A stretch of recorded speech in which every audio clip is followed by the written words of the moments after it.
archives d'Afrique, Alain Foka. Bonjour et bienvenue à tous ceux qui nous rejoignent seulement maintenant dans la seconde partie de ce magazine consacré à l'histoire contemporaine de l'Afrique à travers ses grands hommes.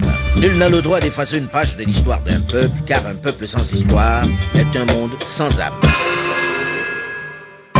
Monsieur le Président, faisons en sorte que nous mettions au point ce front uni d'Addis Abeba contre la dette. Faisons en sorte que ce soit à partir d'Addis Abeba que nous décidions de limiter la course aux armements entre pays faibles et pauvres. Les gourdins et les coutelas que nous achetons sont inutiles. À la tête d'un pays pauvre qui recherche des moyens pour son développement et qui déploie des trésors d'énergie pour organiser la production, Thomas Sankara et les leaders de la révolution burkinabé, nés au lendemain du putsch qu'ils ont perpétré, sont parvenus à se faire respecter sur la scène internationale. Même si leur style ne plaît pas toujours, même s'ils suscitent ça et là de la méfiance ou carrément de la critique, on ne les voit plus comme des simples putschistes avides de pouvoir ou des idéalistes dangereux. Leur engagement, leur implication dans l'amélioration et dans la participation de leur peuple à la gestion de la cité inspirent au moins du respect. Leur sobriété et leur désintérêt pour les paillettes et les ors de la République également séduisent. Mais le président du Faso n'en oublie pas moins de faire entendre la voix de son pays sur les questions internationales. Pour lui, le développement dépend du contexte international et la lutte contre l'impérialisme est indissociable de celle pour le développement du Burkina. Lieutenant Jerry Rawlings, ancien président du Ghana. La balkanisation du continent africain crée une situation très complexe. Nous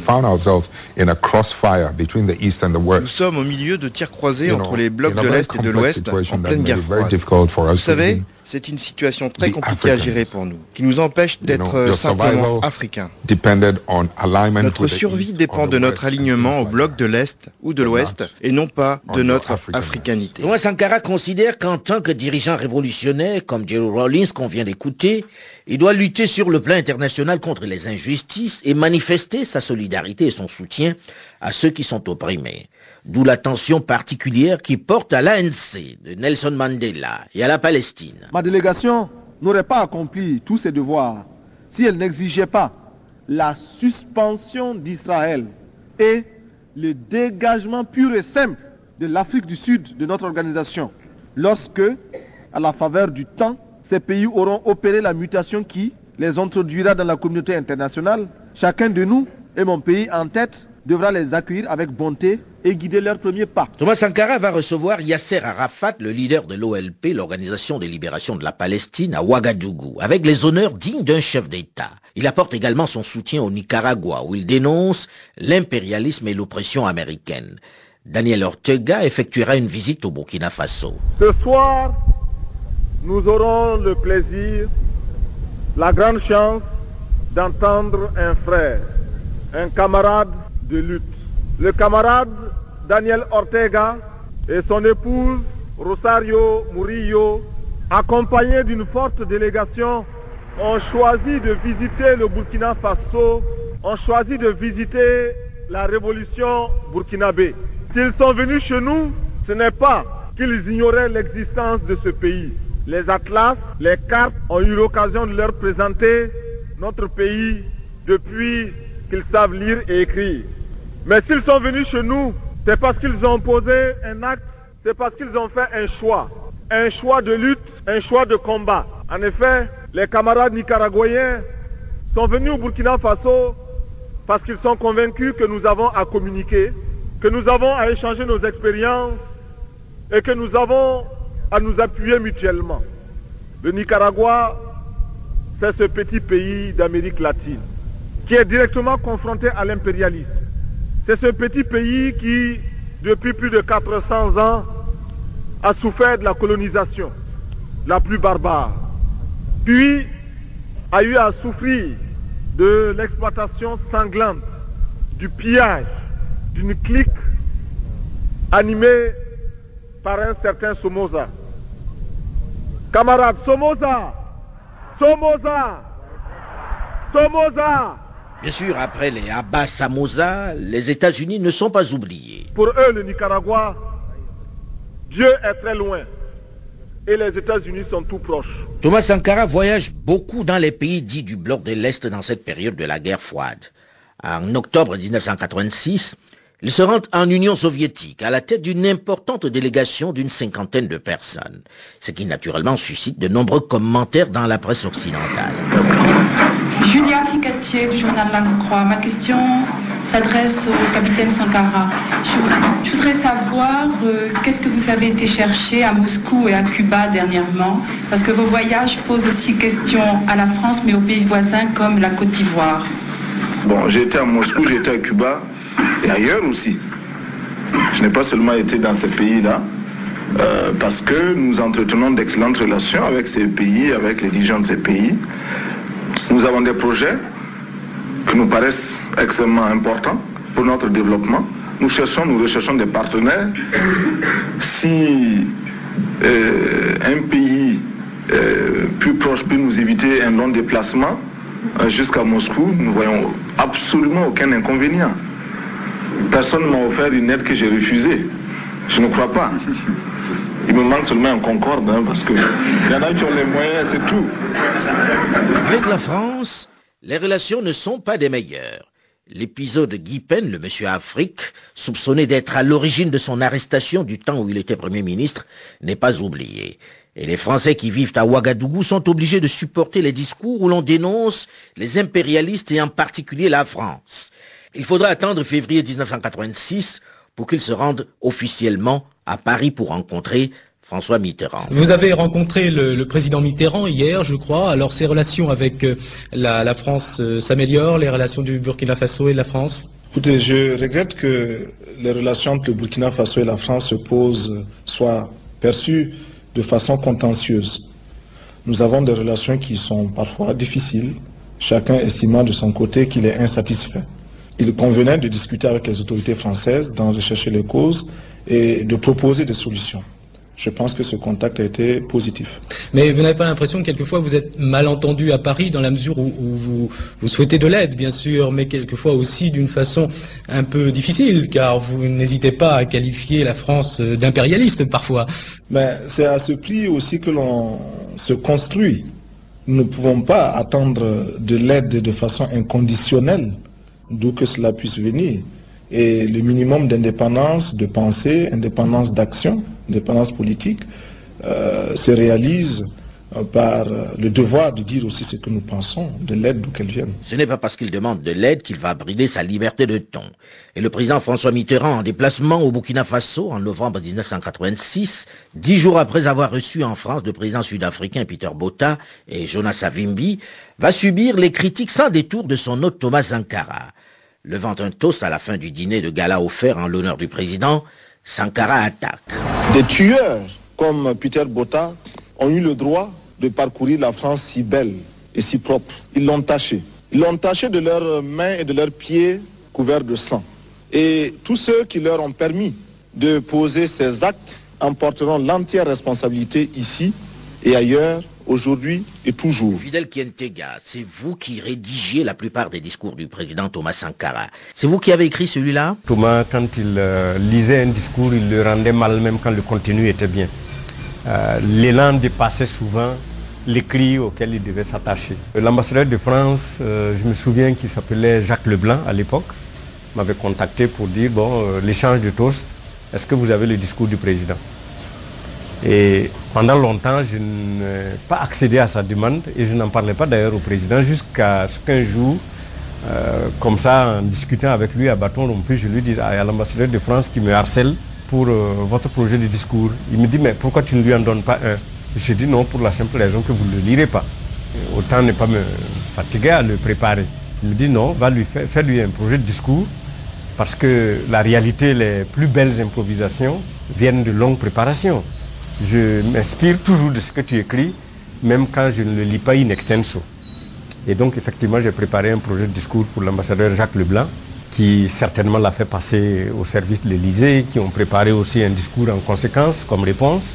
Et le jour de la rencontre des deux, sur l'esplanade au palais présidentiel, je suis allé avec la chemise déposée devant le chef de l'État et je me suis mis en retrait.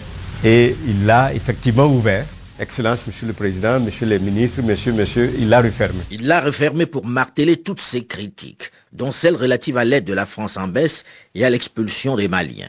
Mais au passage, il va surprendre le président François Mitterrand en émaillant son discours de quelques détails qui vont aussi le séduire, notamment l'origine de son nom qui signifie terrain moyen dans le Berry, ou encore son rituel annuel, à savoir sa balade à Solutré, qui lui enseigne l'effort, la halte de l'amitié et l'unité de l'esprit. Une fin qui détend un peu l'atmosphère, mais ce qui était à dire est dit. François Mitterrand, sur le ton de la plaisanterie, mais également avec par moments des intonations professorales, lui répond point par point, et finit par noter au passage que l'Afrique a été pillée. Pendant des siècles, on vous a exploité humainement, on vous a volé vos hommes, vos femmes, vos enfants. Le devoir des pays qui ont profité abusivement du travail africain, c'est de restituer à l'Afrique une part de ce qui a été pris au travers des siècles derniers. Et d'ajouter, vous avez besoin de nous, eh bien, vous nous le direz. Vous n'avez pas besoin de nous, eh bien, dans ce cas-là, on s'en passera. Fin de citation. Je suis comme lui. Et il dit ce qu'il pense, je le dis aussi. Et je trouve que dans un certain nombre de ses jugements, il a le tranchant d'une belle jeunesse et le mérite d'un chef d'État totalement dévoué à son peuple. Et moi, j'admire ses qualités qui sont grandes, mais il tranche trop aussi. Il va plus loin qu'il ne faut, à mon avis, qui me permettent de lui parler du haut de mon expérience. Thomas Sankara est satisfait de lui. Ses propos seront tout aussi directs et sans concession avec les autres dirigeants, ce qui lui vaut d'être souvent critiqué par la presse pour son manque de diplomatie. Arba Diallo, son ancien ministre des Affaires étrangères. Moi, j'ai voyagé une fois avec le président Sankara. Nous sommes allés en Tanzanie. Il a rencontré le président Julius Nyerere, Mwalimu. Et Mwalimu qui me demande de dire à Sankara une expression qu'il utilisait en anglais et qui était de dire, quand le président, nous on a besoin que vous soyez vivant. Et pour être vivant, il vaut mieux se contenter d'être patriote. Parce que si vous êtes patriote, vous pouvez vivre. Mais si vous êtes révolutionnaire, vous n'avez aucune chance. Et là d'ailleurs, je me suis permis de partager ce propos avec Chavez. Quand je lui ai dit, vis-à-vis du grand frère au nord, moi je me permets de partager avec lui ce que Nyerere a dit à Sankara. Ça n'a pas raté, parce que lui il disait, dans le contexte où nous sommes, si tu n'avales pas des couleuvres, tu n'iras pas loin. Et il disait essentiellement à Sankara, avec tout ce qui t'entoure, tous ces gens-là, tu n'as aucune chance d'échapper. Donc il faut que toi-même tu saches que tu ne peux pas échapper. Donc par conséquent, il faut accepter d'avaler quelques couleuvres, mais ne perds pas le focus. Tu n'as pas besoin de sacrifier tes principes. Et ce que j'ai dit à Chavez, avec le grand frère comme voisin, si tu ne fais pas attention, ce que Nyerere craignait pour Sankara risque de t'arriver.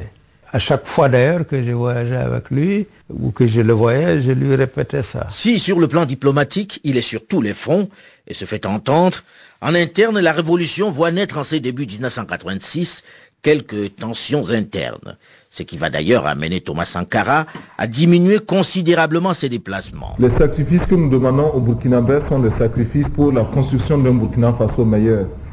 Le prix de l'indépendance, le prix du bonheur d'un peuple est l'affaire de ce peuple-là. Trop malheureusement, on nous a habitués à attendre de l'extérieur des aides ou des solutions miracles, des panacées, qui en réalité ne sont que des formes d'asservissement. Tant que nous ne serons pas maîtres de nos besoins, tant que nous ne serons pas également maîtres, nous n'aurons pas pu décider nous-mêmes de ce que nous serons capables de consentir comme sacrifice et effort, eh bien nous ne pourrons jamais dire que nous nous développons. On ne peut pas se faire développer par autrui. Bien entendu, nous espérons très bien que les sacrifices actuels ne seront pas continus et que enfin nous pourrons trouver des lendemains meilleurs. Devant les difficultés économiques qui suscitent de plus en plus d'interrogations sur le sens de la révolution dans une frange de la population, il faut accorder plus de temps à la politique intérieure. Il faut adapter l'économie à la réalité africaine. Nous, les Africains, nous avons été entraînés dans une mouvance que nous n'avons pas choisie et que nous ne contrôlons pas. Nous avons été entraînés dans une civilisation dont nous ne contrôlons pas les éléments.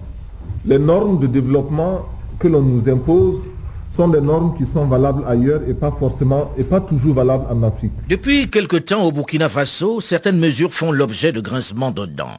Grincements discrets, certes, mais grincements quand même. La révolution se poursuit, seulement de plus en plus certaines décisions sont mal vécues par une partie de la population qui estime qu'elles s'accompagnent de quelques injustices. Certains acteurs de la révolution au sein du CDR, les comités de défense de la révolution, abusent de leur position à la fois pour régler des comptes, mais également pour s'enrichir. La colère gronde également au sein des syndicats qui n'acceptent pas d'être mis au pas, surtout que la situation des 1004 enseignants exclus pour grève n'a toujours pas été résolue.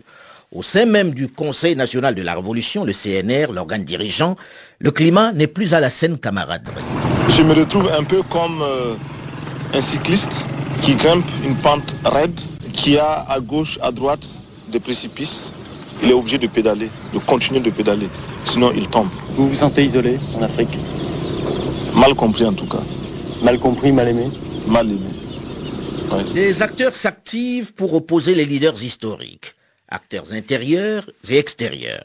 Ils sont nombreux et on en parlera la semaine prochaine dans la suite de cette série d'archives d'Afrique spéciale Thomas Sankara. Les mois qui vont suivre s'annoncent particulièrement mouvementés au Burkina Faso. Rendez-vous le week-end prochain pour en parler. Archives d'Afrique. Le jeu. Voici venu le moment que beaucoup d'entre vous attendent désormais avec impatience et frilosité. Celui du jeu Archives d'Afrique qui vous permet chaque semaine de gagner le coffret Les leaders africains du XXe siècle, volume 2. La semaine dernière, il fallait reconnaître l'auteur de ces propos. Notre pays s'effondre. Le régime détesté qu'il exploite depuis tant d'années s'est décomposé.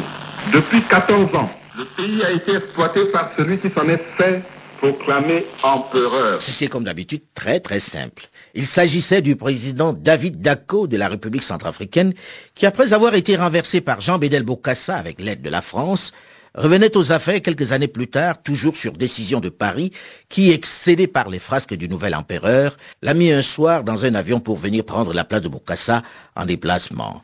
Une expédition baptisée Opération Barracuda. Les 10 premières bonnes réponses sur notre page Facebook sont Binyam Bra de Niamey au Niger, Noël Estage Mpierre de Brazzaville au Congo, Rodrigue de Seou à Kogara en Australie, Valérien Moudoy à Kinshasa en République démocratique du Congo, Pierre-Antoine Ouedraogo à Sacramento aux États-Unis, Fatoumata Anne et Youssouf Doucouré à Bamako au Mali, Maendo Nathan Limbaya à Lomé au Togo, et enfin Lassina Siribié et Zakaria Dem à Ouagadougou au Burkina Faso. Voilà pour les gagnants de la semaine qui recevront à leur adresse postale le coffret Archives d'Afrique, les leaders africains du XXe siècle, volume 2, avec une dédicace personnalisée. Cette semaine, c'est peut-être à votre tour de gagner ce merveilleux cadeau en reconnaissant vous aussi l'auteur de cette phrase. Les ancêtres des Européens actuels, les Latins et les Grecs, qui étaient arrivés au stade de la lucidité et de la maturité, les philosophes, les savants de l'Antiquité ont tous déposé dans le même sens. Et ils nous ont presque unanimement tous dit que les anciens Égyptiens étaient des nègres. Trop facile. Qui est ce personnage marquant de l'histoire de l'Afrique? Tout de suite donc, à vos ordinateurs. Malheureusement, la question technique du répondeur d'Archives d'Afrique n'a pas encore été résolue. Alors pas de téléphone, encore cette semaine. À vos ordinateurs donc. Les 10 premières bonnes réponses sur notre page Facebook Archives d'Afrique recevront chez elles le coffret Les leaders africains du XXe siècle, volume 2. Je rappelle bien sûr qu'il faut, en plus de la réponse, nous préciser votre nom et l'adresse postale précise à laquelle nous ferons parvenir votre coffret. Nous laissez également votre numéro de téléphone où nous pourrons vous joindre. À vos ordinateurs et n'oubliez pas que vous avez également la possibilité de réécouter l'émission sur le site de RFI et de continuer de réagir comme vous le faites sur notre page Facebook ou encore nous rejoindre sur archivesdafrique.com. En un mot, archivesdafrique.com bien sûr.